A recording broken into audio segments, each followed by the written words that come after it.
പാർവതി പരിണയം. രചന ഫെബി. അവതരണം ഷാഹുൽ മലയിൽ. വിഷ്ണുവേട്ടൻ ഞാൻ നിർത്തുപാറു. തന്നോട് എത്ര തവണ ഞാൻ പറഞ്ഞ എന്നെ വിളിക്കരുതെന്ന്.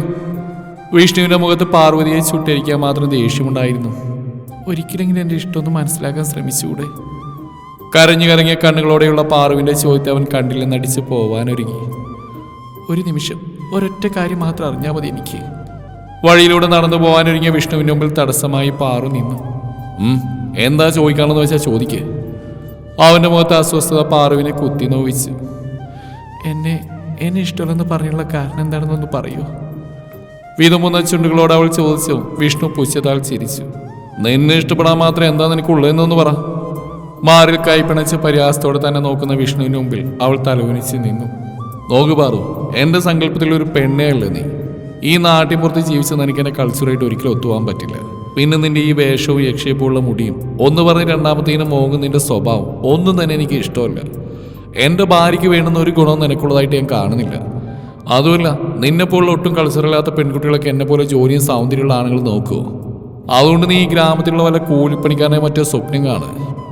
പാറുവിന്റെ മുഖത്ത് നോക്കി കൂസില്ലാതെ പറഞ്ഞു പോകുന്ന വിഷ്ണുവിനെ കാണി പാറു വാപ്പുത്തിക്കൊണ്ട് കരഞ്ഞ് വീട്ടിലേക്ക് ഓടി. വീടിന് മുമ്പിൽ ആദ്യോടെ നിൽക്കുന്ന ശേഖരനെ അംബികയും കണ്ട് പാറു കണ്ണു തുടച്ചു.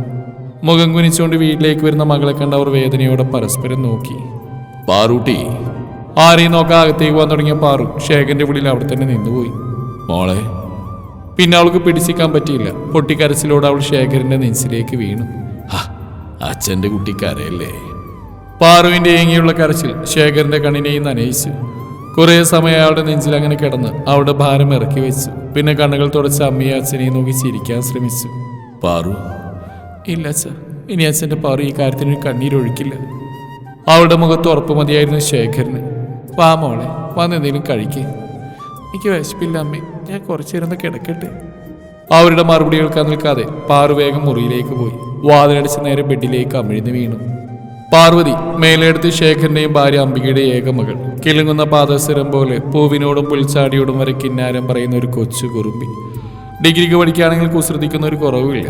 കുഞ്ഞു കുട്ടികളോട് കൂട്ടുകൂടി പാടത്തും പറമ്പിലും കുറുമ്പ് കാണിച്ച് നടക്കലാണ് പ്രധാന പരിപാടി. ഒരിക്കൽ ക്ലാസ് കഴിഞ്ഞ് കുട്ടികളോടൊപ്പം കളിക്കാൻ പോയി തിരിച്ചെത്താൻ അല്പം വൈകി. അച്ഛൻ വഴക്ക് പറഞ്ഞാലും എന്ന് കരുതി മതിലിയാടി പിന്നാമ്പുറത്ത് കൂടിയാണ് വീട്ടിലേക്ക് കയറിയത്. അടുക്കളയിലൊന്നും ആരെയും കാണാത്തതുകൊണ്ട് ഓടി റൂമിലേക്ക് കയറാൻ നോക്കുമ്പോഴാണ് ആരെയോ ശക്തിയിൽ ഇടിച്ചത്. ബാലൻസ് കിട്ടാതെ അവളയാളും നിലത്തേക്ക് വീണു. മുറിക്കടച്ച കണ്ണുകൾ തുറന്നു നോക്കിയപ്പോൾ കണ്ടത് തിളങ്ങുന്ന കറുപ്പ് നിറമുള്ള കൃഷ്ണമണികളാണ്. കുറച്ച് സമയം അങ്ങനെ കിടന്നെങ്കിലും പെട്ടെന്ന് ഒരലസ കേട്ട് ഞെട്ടിപ്പിടഞ്ഞ് എഴുന്നേറ്റു. ശബ്ദം കേട്ട് ഉമ്മർത്തുന്ന അച്ഛനും അമ്മയോടൊപ്പം ഒരു സ്ത്രീയും പുരുഷനും അങ്ങോട്ട് വന്നു. ആരുടെ മുഖത്ത് നോക്കാതെ സമയം മുഖം കുനിച്ചെന്ന പാറുവിനെ വിളിച്ച് അവർക്കായി പരിചയപ്പെടുത്തി കൊടുത്തു. അവരെ നോക്കി ചിരിച്ചെങ്കിലും കണ്ണുകൾ പാഞ്ഞു ചെല്ലുന്നത് ആ കണ്ണുകളിലേക്കാണ്. അയാളാണെങ്കിൽ മുഖത്ത് ഗൗരവം അണിഞ്ഞ് എങ്ങോട്ടോ നോക്കിയിരിക്കുന്നു. അവരൊക്കെ യാത്ര പറഞ്ഞു പോയതും അച്ഛനോട് അവർ ആരാണെന്നറിയാനുള്ള ആകാംക്ഷയിൽ വിവരങ്ങൾ ചോദിച്ചു. അച്ഛൻ്റെ ഒരു പഴയ സുഹൃത്താണ് രാമഭദ്രൻ. അവർ കുടുംബത്തോടൊപ്പം ബാംഗ്ലൂരിലായിരുന്നു താമസിച്ചിരുന്നത്. അവിടെ നാട്ടിൽ വന്ന് ടൗണിലൊരു വീടുണ്ടാക്കുന്നുണ്ട്. അതുവരെ താമസിക്കാൻ ഒരു വീട് അന്വേഷിച്ച് നടക്കുന്നതിലാണ് അച്ഛനെ കണ്ടത്. അടുത്തുള്ള വാടകയ്ക്ക് വെച്ച വീട് കാണിച്ചു കൊടുക്കാൻ വേണ്ടി കൊണ്ടുവന്നാണ് അവരെ. ഭാര്യയും മകനുമാണ് കൂടെ. മകന്റെ പേര് വിഷ്ണു. ഏതൊരു വലിയ IT കമ്പനിയിലെ ഉദ്യോഗസ്ഥനാണ്. വിവരങ്ങളൊക്കെ അറിഞ്ഞ് സ്വന്തം റൂമിലേക്ക് ചെന്ന പാറുവിനാകെ വീർപ്പുമുട്ടലുണ്ടായി. ആ കുറഞ്ഞ സമയം കൊണ്ട് തന്നെ വിഷ്ണുവിന്റെ മുഖം അവളുടെ മനസ്സിൽ അത്രയേറെ ആഴത്തിൽ സ്പർശിച്ചിരുന്നു. രാമനും കുടുംബവും 2 ദിവസങ്ങളിൽ വാടക വീട്ടിലേക്ക് താമസം മാറി. അതറിഞ്ഞവൻ പാറു ദിവസം ആ വീട്ടിലെ സന്ദർശികയായി മാറി. അതിന് പ്രധാന കാരണം വിഷ്ണുവായിരുന്നു. പക്ഷെ അന്ന് കണ്ടതിന് ശേഷം പിന്നെ അവൾക്ക് അവനെ കാണാൻ സാധിച്ചിരുന്നില്ല. ജോലി ചെയ്യുന്നിടത്ത് തന്നെ ഒരു വില്ലയിൽ അവനും ഫ്രണ്ട്സും താമസിക്കുകയാണെന്ന് വിഷ്ണുവിന്റെ അമ്മ വഴി അവൾ അറിഞ്ഞു.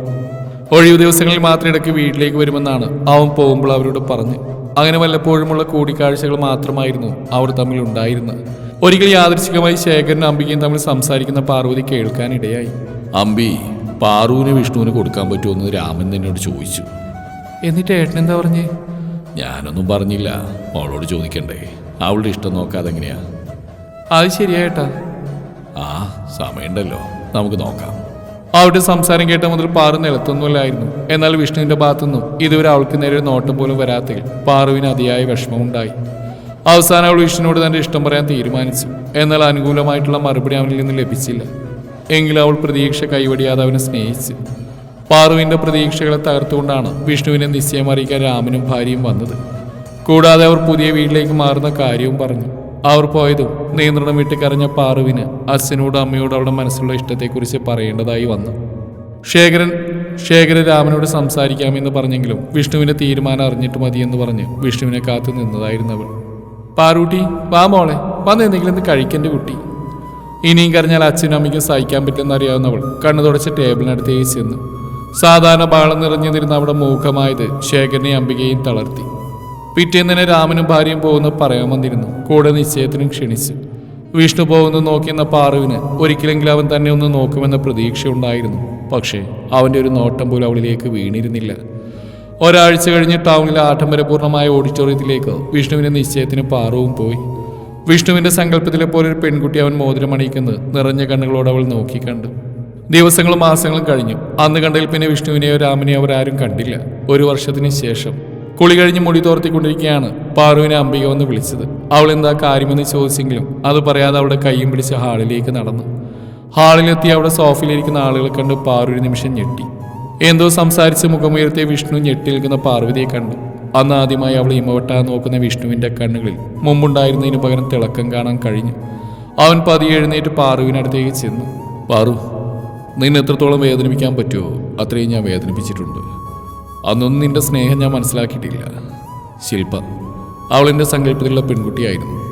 പക്ഷെ അവൾക്ക് ഒരിക്കലും എന്നെയായിരുന്നില്ല, എൻ്റെ പണത്തിൻ്റെ ആയിരുന്നു ആവശ്യം. അത് ഞാൻ മനസ്സിലാക്കാൻ വൈകി. പാറു തൻ്റെ ചുറ്റും നടക്കുന്ന എന്താണെന്ന് മനസ്സിലാവാതെ തരിച്ച് നിൽപ്പാണ്.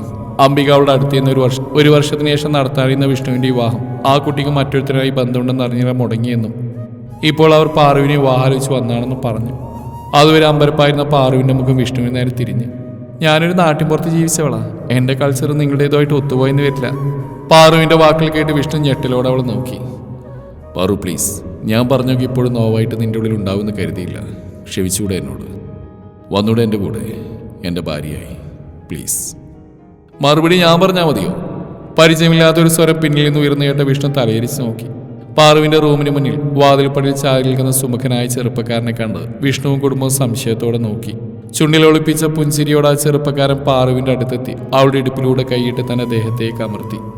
എൻ്റെ ഭാര്യയെ വിവാഹം കഴിക്കാൻ എൻ്റെ സമ്മതം കൂടെ വേണ്ട വിഷ്ണു?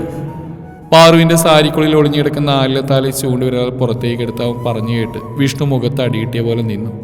പാറു, മോള് കല്യാണം കഴിഞ്ഞ് ഞങ്ങൾ അറിഞ്ഞില്ല. രാമശേഖരനോട് പറഞ്ഞ അയാൾ ചിരിച്ചു. എൻ്റെ ഒരു ബന്ധു മരണപ്പെട്ടുകൊണ്ട് ചടങ്ങുകളൊക്കെ ലളിതമായിരുന്നു. അതാ പിന്നെ ആരെയും ക്ഷണിക്കാത്ത.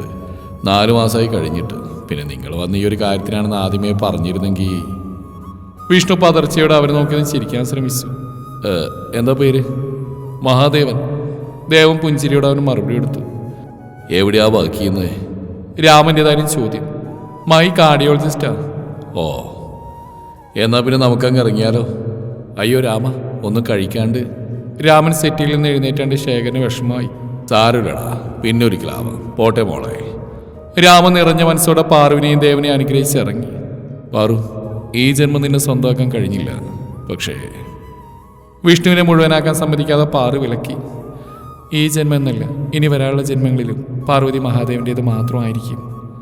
രാമനോട് സംസാരിച്ചിരിക്കുന്ന ദേവന് നേരെ കണ്ണുകൾ അയച്ച് അവൾ മൊഴിഞ്ഞു. വെറുതെ അവൾക്ക് നേരെ ഒരു ചിരി സമ്മാനിച്ച് വിഷ്ണു കാറിലേക്ക് കയറി. പോകുന്നതിനിടയ്ക്ക് സൈഡ് മിററിലൂടെ നോക്കിയ വിഷ്ണു പാറുവിൻ്റെ കവിളിൽ അമർത്തി ചുംബിക്കാൻ ദേവനെ കണ്ടതും അവൻ്റെ കണ്ണുകളിൽ നീർക്കണങ്ങൾ അണപൊട്ടി. അവൻ്റെ ആ കണ്ണുനീർ തിരിച്ചറിവിൻ്റേതായിരുന്നു. ചിലത് നഷ്ടപ്പെടുത്തി കളഞ്ഞാൽ പിന്നീട് ഒരിക്കലും തിരികെ കിട്ടില്ലെന്നുള്ള തിരിച്ചറിവ്.